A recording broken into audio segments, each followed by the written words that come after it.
Hey everyone, this is Corey with Stafford's EDC, and what do we have here? You might be thinking to yourself, wow, that looks like a really big CJRB Pyrite. And you'd be right. How big exactly? Extra large. This is the CJRB Pyrite, excuse me. I started to say pilot. Pyrite XL prototype. You can see it says Proto there. This is in ARRPM 9. And this is going to be the J1925L, L of course being for large. This is on bearings, has thumb studs. I think everybody knows the CJRB Pyrite. Funny enough, I've never looked at a regular size Pyrite before. Never had one on the channel, never handled one, nothing. So this is my first experience with the CJRB Pyrite, and this is so good. There's a lot of handle, so keep that in mind. I wear a large size glove, and you can see I have a full 4-finger grip with a little bit of room before I even get to the choil here. Now that's plenty of handle space, which is great. I mean, I love having the room. This is even a little more knife though than I need. And I like bigger knives. You know, I like knives that are not tiny, to say the least. Just because it's here and I'm talking about bigger knives. This is a Utzler Duck, which is one of my favorite knives size-wise. And you can see that it actually is quite substantially smaller than the Pyrite here. You can see there's an extra maybe 1/4 inch of blade, and there's probably another 1/4 inch of handle or so. So the Duck's pretty much the largest size I like to go with the knife, and this pushes that by just about 1/2 inch overall. And with that extra room in the finger choil here, it means you have a ton of handle, which is nice if you have really big hands, which is nice to see that option, because a lot of knives that come out are for people with medium large hands, not for the people with bear claws and mitts on them. So the guys who are like that are really going to be into this.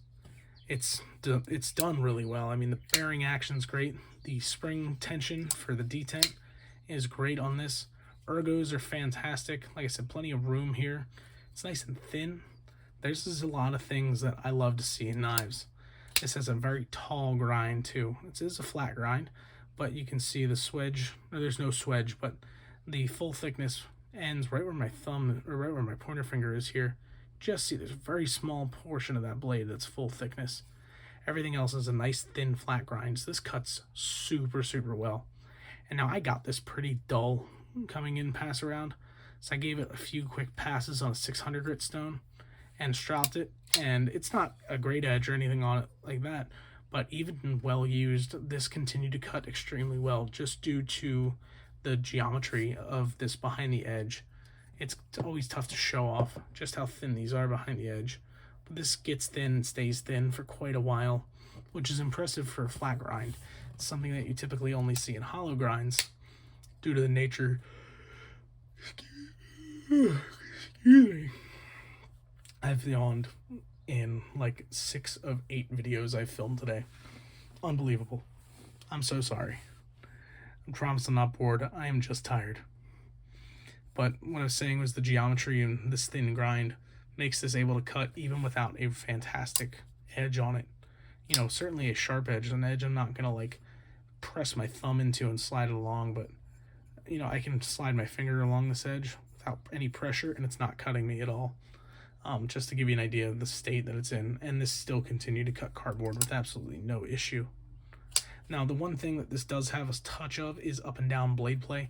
I'm sure that'll be worked out when they do the final versions of these, but as it stands, the Pyrite XL is going to be really damn good, and I imagine the price is going to be really good as well. I think the original Pyrites were only like $45 or something like that. I imagine this is probably going to come in like the 70 range, maybe more, maybe less, but nevertheless, it's going to be a good one. CJRB has something on their hands here, and you know, they've already taken off with the Pyrite with different blade shapes and handle materials and whatnot. I can imagine that they're going to continue that with the XL here, and it is a great knife. So I will not be surprised to see that, and I'm excited to even see that. You know, when's the last time you heard somebody get excited about a CJRB knife? Especially me. I never get excited about budget Chinese brands, and here I am waiting to see what they do next with this one. If that doesn't tell you everything you need to know, then not sure what else I need to say to convince you that this is a good knife. I'm going to leave it there. Thank you guys for watching. Let me know what you think about the XL here. And will you be picking one up? Do you think the regular size is better? You tell me, because I haven't handled the regular size, so it's something I would be interested in, is comparing the two of them, seeing just how different they are. Anyway, thanks for watching. Hope you guys have a great rest of your day. Take care.